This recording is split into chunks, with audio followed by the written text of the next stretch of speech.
The thing with God is you don't have to go backwards. He's going to work with you where you're at.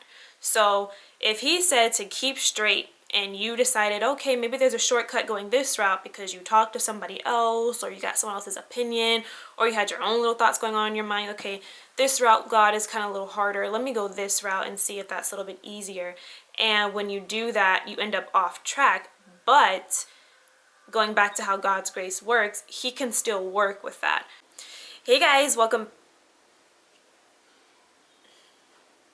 Try this again. Hey guys, welcome back to my channel. So today, as you can see by the title, we are going to be talking about how to forgive yourself and let go of your past. So for me, like in the past, I used to have a very, very bad guilty conscience. Like it was on probably like 100 because I just really, for some reason, I put a lot of pressure on myself not to make a mistake, and I think it's because I felt like I always made a mistake. I wasn't like the nicest person, so I felt like I was always saying the wrong thing, had the wrong body language, had the wrong attitude, had the wrong thought process at the time, and I really did not give myself any grace to make a mistake or to really just live life and be human. That was like my issue. So the top 3 things that I had to learn to understand. So the top 3 things that I had to learn how to understand was I had to learn how God's grace worked. I had to learn that no matter what I can do, God can work with a detour. And I also learned how to be okay with being human. So I know those sound like weird, like duh, but I personally, I did not understand grace until I watched this series called Grace Like a Flood. By Transformation Church, and that really shifted my entire life, honestly, because a lot of times when you're thinking of grace, you just kind of see it as, okay, you're forgiven and that's it. But if you're not taught right, you kind of see it as there's things you have to do to be forgiven or to be fully forgiven, or you feel like God's holding something against you if something doesn't work out in your favor. And so for me, it was like, oh my gosh, because I used to have a really bad attitude. So if I said something wrong or if I was rude to somebody, for me, a lot of the times, it was like if I did something wrong, I was just trying my best to like fix it with the person or with God or with whatever the situation was. I was doing my best to try to change the situation in my own power because I felt like I had to show God, all right, I'm really sorry, forgive me. You know, I didn't mean it, but it was just subconsciously like eating away with me with everything I did.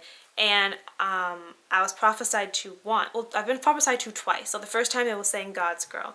The second time was this. She came up to me and she just whispered in my ear, really simple, and she said, "Be human." And in that moment, the Lord revealed I try to be perfect, and I can't be perfect. It's not possible. The only perfect person that ever walked the earth was Jesus. That's something that I had to learn to do and just learn to be accepting of. Like, I will make mistakes. So when you find it hard to forgive yourself and find it hard to let go of things, it's usually because you're playing a certain narrative in your head of how things went and how they should have went or how they could have went. And once you start doing a whole bunch of shoulda, coulda, wouldas, like, it's not beneficial. You're basically tormenting yourself and really just putting negative thoughts in your mind because you're telling yourself over and over again or basically how you messed up. And that's not how God's grace works. When I was listening to the sermon, it really breaks down what it is. And part of what the sermon said was God's grace is unmerited, unearned, undeserved favor from God. So breaking that down in simple terms, it means there is nothing you can or cannot do to receive God's grace. So with that, I have to still, even to this day, remind myself, like, okay, I messed up, I sinned here, I said this, but again, there's nothing I can or cannot do to receive God's grace. And that has helped me tremendously because I did not understand that. I thought that if I messed up, okay, the Lord will hold back blessings for like a week or a month or 2 weeks, or maybe I wouldn't get something I was praying for. So I was basically punishing myself in my head because I was just like, I do it too often, I mess up too often, and it was just a lot of negative thoughts in your head. So if you are having problems with that, having problems with forgiving and probably like forgetting, check the thought process in your mind. Check what you're telling yourself. Check the narrative that you're replaying over and over again, because that plays a lot into it. Another thing that I had to understand was going back into grace. Now, there's nothing that I can or cannot do to receive God's grace. I also had to understand that with the choices I made. So if I felt like I made a mistake, or I felt like I hurt someone's feelings, or I felt like I made the wrong decision, again, I would just think, okay, things are going to be held back because now I have to start over and I have to learn. And I feel like I had to start from scratch, and I had to like prove myself again to God that I'm worth it, give me the blessings and all of that. So a lot of times when we're thinking back, playing negative things in our head, again, we're thinking of the shoulda, coulda, wouldas. We're also thinking like, okay, how can I change this? I made a mistake. How can I go back? The thing with God is you don't have to go backwards. He's going to work with you where you're at. So if he said to keep straight and you decided, okay, maybe there's a shortcut going this route because you talked to somebody else, or you got someone else's opinion, or you had your own little thoughts going on in your mind, okay, this route, God, is kind of a little harder. Let me go this route and see if that's a little bit easier. And when you do that, you end up off track. But going back to how God's grace works, he can still work with that. So if he said go straight and you decided, okay, I'm going to make a turn, he's going to work with the turn. Now, getting to your destination that he wants for you might be longer, it might be prolonged because you went off course, but he can still work with it. He can reroute you. So think of a map. So when you're putting in directions to some place and it gives you the directions, and let's say, oh, I know a back way, or I know a shortcut, right? And you're going in the opposite direction of what the map is doing. The map is then going to recalculate everything. It's going to see where you're at. It's going to analyze the different exits, the city that you're in, the town that you're in. It's going to really analyze everything that's going on around you. Same thing in our life right now. When we're on a road and we take the wrong course, God is going to look down and just see, all right, I told them to do this, but they're this, but my grace, I'm going to work it out. I'm going to make it work wherever they're at. I'm going to meet them where they're at. And he's going to recalculate you and tell you where to go, and it's still trying to make you get to your destination. Again, that might be a little bit longer. You might have some bumps in the road. You might have some scrapes and some bruises, some hard stops. You might meet a dead end because you took a different route. But again, for me, like when you're going backward, you're thinking, I should have done this. I should have done this. Lord, why did I do this?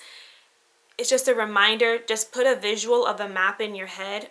God can make it work. As long as I like go back and I ask for help and I'm really trying to like get things together and change my life around, he can make it work. He can make wherever you're at turn out to the destination that he wants you at. It does not matter what you do, how bad it was, as long as you are like asking for forgiveness and you're asking for him to continuously help you and steer you in the right track. He will do that.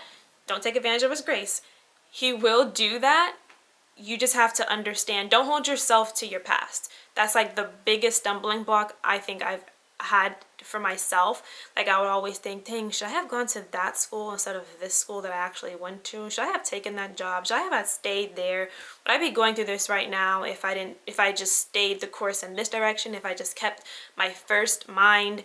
And the truth is, we don't exactly know. We do know if things are delayed, because if you do have a relationship with God, he will tell you, hey, you weren't supposed to do this. I'm going to help you. This is what you have to go through now because of your choices. So that has helped me a lot, just understanding and knowing that I am not forgotten and I'm not really behind. So even if you feel like you're behind, you're too old for something, or you're too young for something, or you don't have the same body you used to have, like God doesn't care. If he wants it for you and it's something that's the desire of your heart and he is going to bless you to achieve it as long as you stay with him. He doesn't care about your age, what you look like. He doesn't care about your past. He is going to make it happen for you. And those 3 things basically have helped me a lot, because again, my guilty conscience was like 100 and it was so bad. I'm so thankful that it's not like that anymore, because it was all subconscious for me. But once I realized what I was doing, And I decided, it didn't happen overnight, but once I decided to actually try and like let that go and acknowledge some other things that happened, it was just like, okay, I'm human. No matter what I do, it's okay. I don't go out thinking, oh, I'm gonna hurt this person's feelings today or say this wrong thing and God's gonna forgive me. No, I don't take advantage, but I do thank God for grace and mercy, and I do thank him that I have it no matter what I do, because I'm not, again, being human, I'm not perfect. I will make mistakes every single day, every year. It doesn't matter how old I get, how much wiser I get. It's simply part of being human. So once you can wrap your head around and just accept the fact that you're not perfect, you're going to be human, you're going to make mistakes, forgiving yourself and letting go of the past is going to be much easier, because you're not going to make the right decision all the time. You're not going to say the right thing all the time. You're not going to be there in the right moment all the time. Yes, you may have some regrets and some like, oh, dang, I wish I could have. But once you decide to like release that and move forward, learn from your mistakes and just keep going and try to do your best to keep a positive mindset, your world and your life will pretty much change. Mine has anyway, and it's still changing. So I hope that helps you guys. Hope you guys continue to change and really just focus on God and just understand his grace more. I will put the link for the sermon series in the description box, because that sermon series, I tell you, was like, oh, it was life-changing. Super, super life-changing. So hope to see you guys for the next video. If you liked it and made it all the way to the end, drop a peaches in the comment, and I will see you next time. Bye. Push the button. What are you doing? I'm just playing along. Come on, push the button. Yeah, come on, push your button. Blow everybody up. Yeah, blow everybody up. Push the goddamn button. Push the goddamn button. You heard what she said.